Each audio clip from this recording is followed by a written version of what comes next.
কিয়ামতের দিন, যে দিনের ভয়াবহতা থেকে মানুষ পানাহা চাইতে থাকবে, মানুষ দৌড়াদৌড়ি করতে থাকবে, যে কিয়ামতের দিনকে সূর্য কাছে নেমে আসবে, মানুষ একে অপরকে চেনা দেবে না, একে অপরকে একটি নেকির জন্য দৌড়াদৌড়ি করে চাইতে থাকবে, কিন্তু কেউ একটা নেকি দেবে না। গুনাহগার ব্যক্তি খাবে হাবুডুবু খেতে থাকবে, মানুষ উলঙ্গ অবস্থায় থাকবে। সেই দিনকে মানুষ হিসাব নিকাশের জন্য দৌড়াদৌড়ি করবে, যে তাড়াতাড়ি হিসাব নিকাশ শুরু হয়ে যায়। এই কঠিন পরিস্থিতিতে যখন তার মেহেরবান মায়ের কাছে দৌড়াবে, তো মেহেরবানের মাও সেই দিনকে কোনো কাজে আসবে না। সেদিন যখন তার বাবার কাছে দৌড়াবে, বাবাও কোনো কাজে আসবে না। তার ভাইয়েরা, বোনেরা, আত্মীয় স্বজন, সে কিয়ামতের দিনকে কাজে আসবে না। একটি নেকির জন্য সে দৌড়াদৌড়ি করবে, কিন্তু কেউ তাকে একটা নেকি দেবে না। সেই কিয়ামতের দিন, যে দিনকে বলা হচ্ছে যে একটি দিন 50,000 বছরের সমান হবে, তো ওই যে বড়, অত বড় দিন, যে দিনকে, ওই কিয়ামতের দিনকে মানুষ দৌড় মারবে।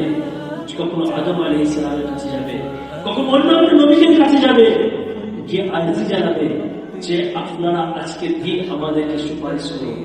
সেই দিন কেউ তিনারাও কি কোন নবী বলবে যে আমরা এই কাজের জন্য নয়, কিন্তু সেই দিনকে আমার নবী বলছেন যে ওই কিয়ামতের দিনকে যদি কোন ব্যক্তি যুদ্ধে পাপ করে, আমি ওই বান্দার জন্য, ওই ব্যক্তির জন্য, ওই উম্মতের জন্য ওই কঠিন দিনে বসে করছি। এই দুর্গে পাপ হয়েছে, কিন্তু আমাদের সময় কাটতেই চলেছে, আমরা দুর্গে পাপ করতে ভুলে যাই। নিয়ত করে নিই যে আজকের পর থেকে ইনশাআল্লাহ কারীম বেশি পরিমাণে দরুদ শরীফ পাঠ করব ইনশাআল্লাহ। বান্দার জন্য দরুদ পাকের যে আমল রয়েছে না, অনেক বড় আমল। কিতাবের মধ্যে এসেছে কোন ব্যক্তি যদি সারা দিনে 1000 বার দরুদ পাঠ করে, তো এই ব্যক্তি ততক্ষণ পর্যন্ত মৃত্যুবরণ করবে না, যতক্ষণ না এই দুনিয়াতে থেকে সে জান্নাতে তার স্থান দিতে পারে। তো দেখেন, দুনিয়াতে আপনি থাকবেন, দরুদ শরীফ দুনিয়াতে পড়বেন, আর আপনি ফজিলত কি পাবেন যে 1000 বার দরুদ শরীফ পড়লে দুনিয়াতে থেকে আপনি জান্নাতে আপনার জায়গা দিতে পারবেন। তো ইনশাআল্লাহ করে নিয়ত করেন যে বেশি পরিমাণে আমরা দরুদ শরীফ পড়ব ইনশাআল্লাহ। আপনি দেখেন যে কেমন মেহেরবান আল্লাহ, যখন কোনো কেউ সাথ দেবে না, তখন ওই নবী পাক সাল্লাল্লাহু আলাইহি ওয়াসাল্লাম আমাদের জন্য সুপারিশ করেন। দরুদ শরীফ করতে কতক্ষণ সময় লাগে? এই নবী পাক সাল্লাল্লাহু আলাইহি ওয়াসাল্লামের উপর দরুদ শরীফ পড়ব, মুহাম্মদুর রাসূলুল্লাহ সাল্লাল্লাহু আলাইহি ওয়াসাল্লাম, এটা দরুদে পাক পড়তে কতক্ষণ সময় লেগেছে? 1 সেকেন্ড, 2 সেকেন্ড। আর যদি আমরা দরুদে পাক পাঠ করি, একটা হাদিসে পাকের মধ্যে এরকম হয়েছে যে বান্দা যদি, কোন ব্যক্তি যদি সকালে 10 বার আর সন্ধ্যায় 10 বার দরুদে পাক পাঠ করে, আমার নবী বলছেন যে কিয়ামতের দিন আমি তার জন্য সুপারিশ করব। দরুদে পাকের কত ফজিলত! সকালে 10 বার করতে 20 সেকেন্ড, আর সন্ধ্যায় 10 বার করতে 20 সেকেন্ড, 40 সেকেন্ড সময় আমাদের কাছে।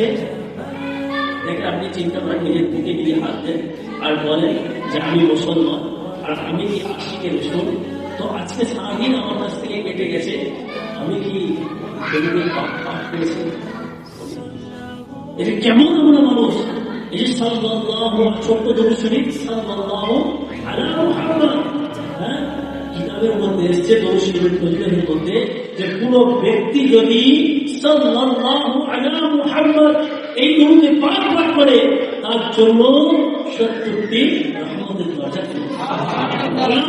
বলছে যে রহমতের একটা রহমত নয়, বরং পানি যদি টপকায়, আর এই যে পাথরের ওপর টপকায়, তো কতগুলো ছিটা বের হয়।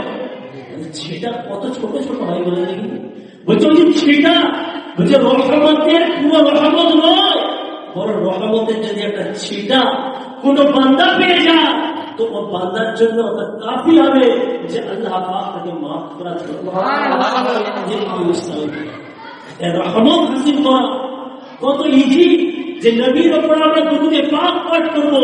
হাদিসে পাকের মধ্যে এসেছে কোন ব্যক্তি যদি এই ধরনের কোন ব্যক্তি যদি নবীর উপরে একবার দুরূদে পাক পাঠ করে আল্লাহ পাক তার উপরে 10টি রহমত দান করে, 10টি রহমত দান করে। আর বান্দা গাফলাতে না, দুরূদে পাক পাঠ করতেও আমাদের কি করতেছি।